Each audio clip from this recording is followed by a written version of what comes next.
देवी खाली वही लोग होला। दुर्गा देवी और लोग भी होते हैं जो एगो बेचारी भटकतिया दर दर के ठोकर खातिया, ओकरो को दुर्गा देवी मान ले कम से कम, ठीक बा।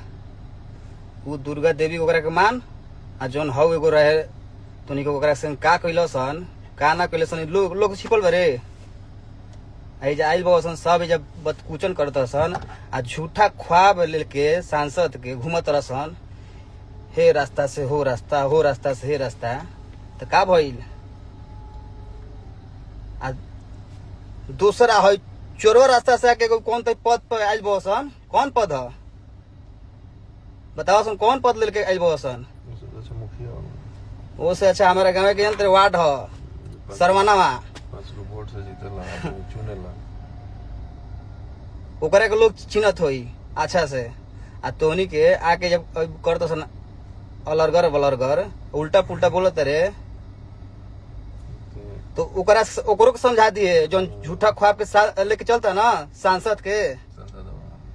संसद जो बनल बा नया नया में, सांसद बनल कहाँ बारे? सांसद के ख्वाब ले घूमता, उ सांसद बनियो ना पाई। जब तोनी का हमनी के चाहते नहीं कि तोनी के सांसद आ तोनी खातिर बाबूजी गोइले भैया गोइले हाउ आ तोनी का के आऊ ओतने भेटाई से काहे ना बोलत रह से धीरे दिन भेटाई रह ओतने बोले चाहत रहे ना। बात करते घर के दुर्गा तो भटकत रही कोटे कोट। हाँ ये बात सही है। जोना के देवी दुर्गा के बात करत रहसन, वो तो देवी दुर्गा दर दर भटकती है बेचारी, ओकरो कम से कम तोनी के देवी दुर्गा मान लसन।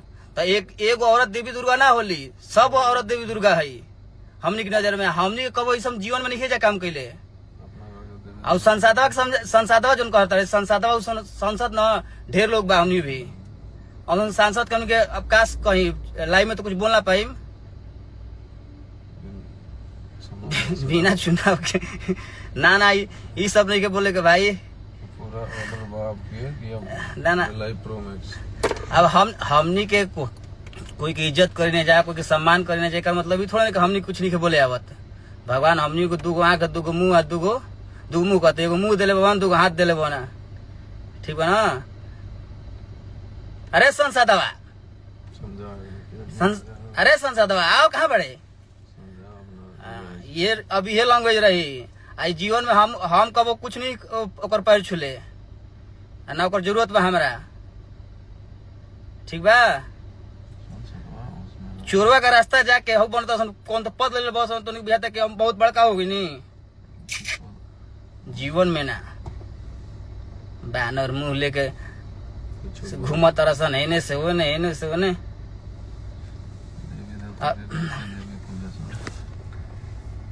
सबके देवी दुर्गा मानसन, सबके। आ एगो के देवी दुर्गा मत मानसन, एगो पक्षपात मत करसन कि हाँ एजा से है देवी है दुर्गा है, सब लोग देवी दुर्गा है।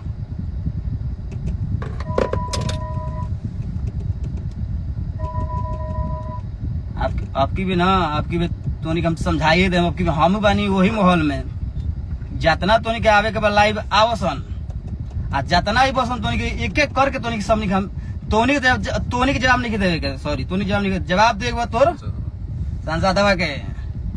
और संसदवा के ऐसा जवाब दे ऐसा कि आपकी तू कल का कल है कि मुंह में खून, हमने के मुंह में खून ना कहीं और से निकाल जी, तोनी के निकाल सन। अब जहाँ से जोन करे के बा करसन। एगो भाई नाभी नरेश छक्का हाँ अब की रेल मचा दसन, अब की रेल सब जितना खेसारी में आर्मी बना सब रेल मचाओ। अब टेंशन नहीं खेले के जितना लोग कितना आईडी बंद करीब, रोज आईडी खोलल जी, रोज आईडी एगो हो जी।